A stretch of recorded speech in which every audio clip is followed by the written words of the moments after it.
முதுகலை ஆசிரியர் தேர்வுக்கு தயாராகி வரக்கூடிய உங்கள் அனைவருக்கும் என்னுடைய இனிய வணக்கம்.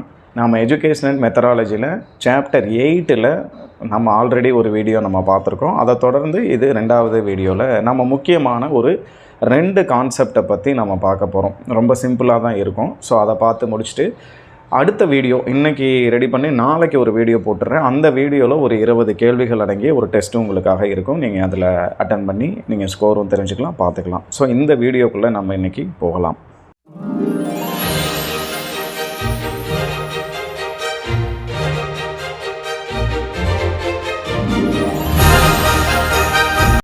ஃபஸ்ட்டு இன்றைக்கி நாம் பார்க்க போகிற தலைப்பு வந்து டிபிஇபி, அதாவது டிஸ்ட்ரிக்ட் ப்ரைமரி எஜுகேஷன் ப்ரோக்ராம் அப்படின்னு சொல்கிறோம். மாவட்ட தொடக்க கல்வி திட்டம் அப்படின்னு ஒன்று வந்து அறிமுகப்படுத்தியிருந்தாங்க.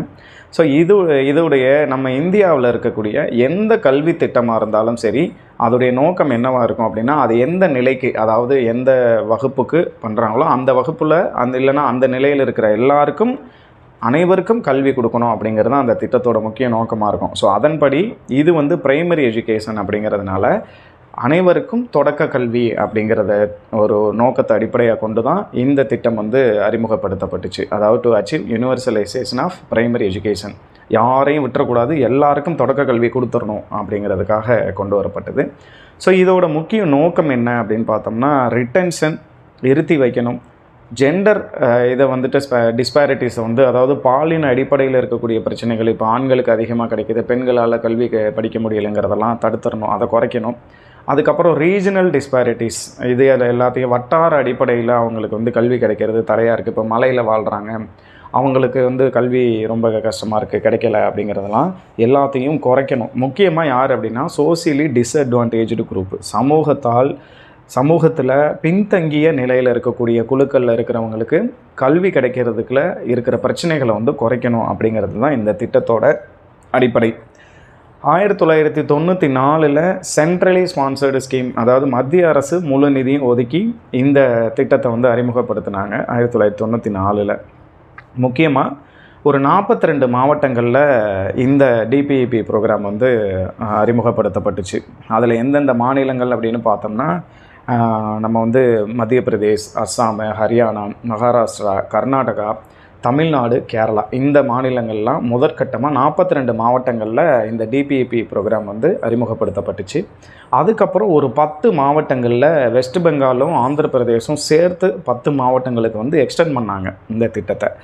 கடைசியாக சர்வ சிக்ஷா அபியான், எஸ்எஸ்ஏ அப்படின்னு ஒரு ஸ்கீம் வந்ததுக்கப்புறம் என்ன ஆயிடுச்சுன்னா, இந்த டிபிஇபியை வந்து முடிவுக்கு கொண்டு வந்துட்டாங்க. ஏன்னா 2000 வருஷத்தில் சர்வ சிக்ஷா அபியானும் தொடக்க கல்விக்காக கொண்டு வரப்பட்ட திட்டம் தான். ஸோ அதனால் சர்வ சிக்ஷா அபியான் வந்துருச்சு. ஸோ அந்த திட்டத்தை நம்ம முழுமையாக ஈடுபடுத்துவோம்னு சொல்லிட்டு இந்த டிபிஇபியை வந்து ஸ்டாப் பண்ணிட்டாங்க. அடுத்து நாம் பார்க்க போகிற டாபிக் வந்து directorate of teacher education research and training, அதாவது டிடிஇஆர்டி அப்படின்னு சொல்கிறோம். இது எப்போ இந்த டிடிஇஆர்டிங்கிற பேரோடு எப்போ உருவாக்கப்பட்டுச்சு அப்படின்னா 1990. அதுக்கு முன்னாடி 1970 முதல்ல எஸ்ஐஇ அப்படின்னு இருந்துச்சு, அதாவது ஸ்டேட் இன்ஸ்டிடியூட் ஆஃப் எஜுகேஷன், மாநில கல்வி நிறுவனம் அப்படிங்கிற பெயரில் இது செயல்பட்டு வந்துச்சு. அதுக்கப்புறம் 1984 ஒரு தடவை இதை பெயரை மாற்றினாங்க. அப்புறம் ஃபைனலாக இப்போ நடைமுறையில் இருக்கிறது வந்து 2012க்கு அப்புறம் என்ன பண்ணியிருக்காங்கன்னா, டிடிஇஆர்டியை வந்து அப்கிரேடட் இன்ட்டு என்னென்னா எஸ்சிஇஆர்டியாக மாற்றிட்டாங்க. அதாவது state council of educational research and training, மாநில கல்வியியல் ஆராய்ச்சி மற்றும் பயிற்சி நிறுவனம். இப்போ வரைக்கும் இந்த எஸ்சிஇஆர்டி தான் நடைமுறையில் இருக்குது.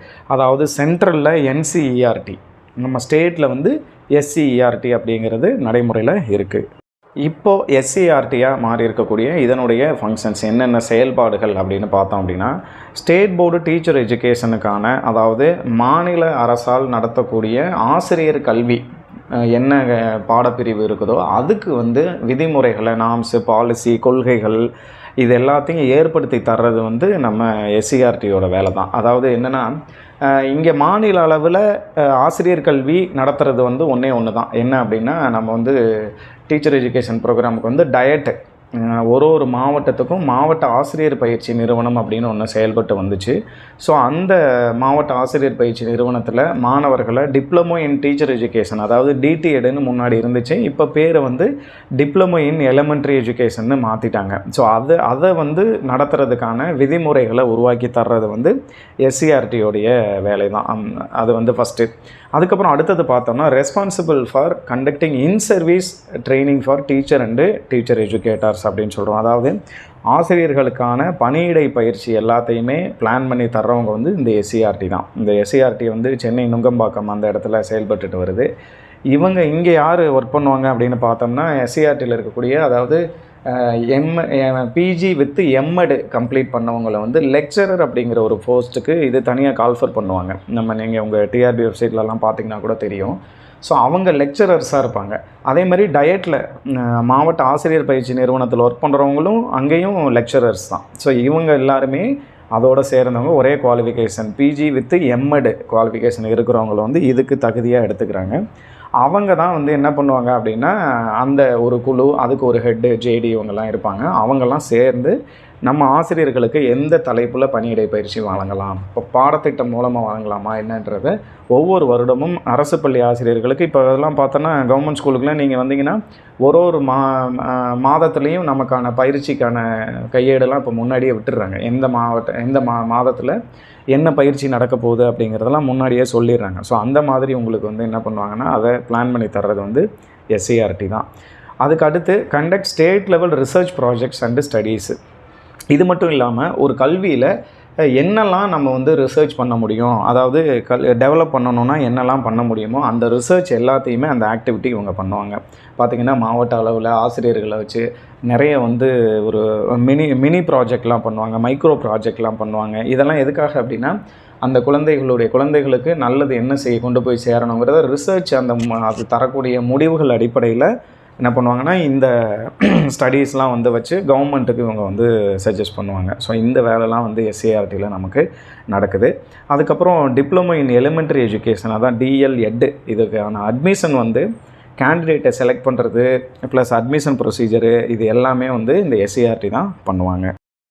எஸ்சிஆர்டியோட அடுத்த முக்கியமான செயல்பாடு என்ன அப்படின்னு பார்த்தோம்னா, மாநில அளவில் நடக்கக்கூடிய டீச்சர் எஜுகேஷன் ப்ரோக்ராமுக்கான, அதாவது மாநில அளவில் ஏற்கனவே சொல்லிட்டோம் டிஎல்எட் மட்டும்தான் நடக்குது.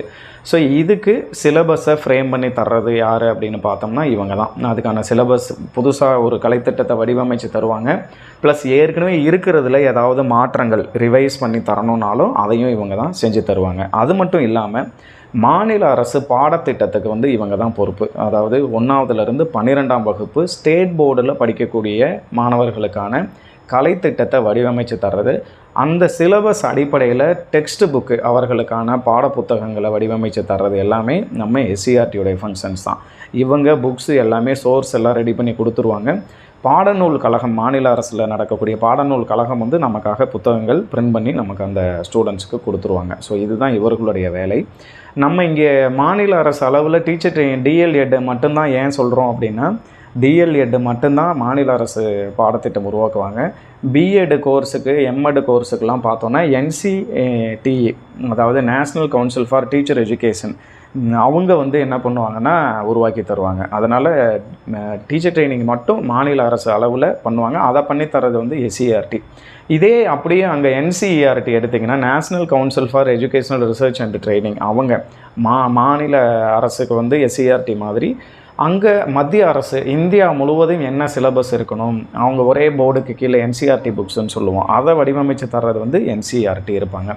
ஸோ கடைசியாக research activities for teacher education and school education, பள்ளிக்கல்விக்கும் ஆசிரியர் கல்விக்கும் தேவையான ஒரு பெரிய ஆய்வு பணிகள் எல்லாமே யார் மேற்கொள்வாங்க அப்படின்னா மாநில அளவில் இந்த எஸ்சிஆர்டி மேற்கொள்வாங்க. அதில் வந்து என்னென்ன மாற்றங்கள் கொண்டு வரணும், ப்ளஸ் இந்த ரிசர்ச் எல்லாமே ஆய்வு அடிப்படையில் தான் நமக்கு வந்து கொண்டு வந்து செயல்படுத்தப்படுது. இப்போ எஸ்எஸ்ஏ ஸ்கீம், ஏதாவது ஒரு ஸ்கீம் வரப்போகுதுன்னா அதை பற்றி ஒரு ரிசர்ச் நடந்திருக்கும்.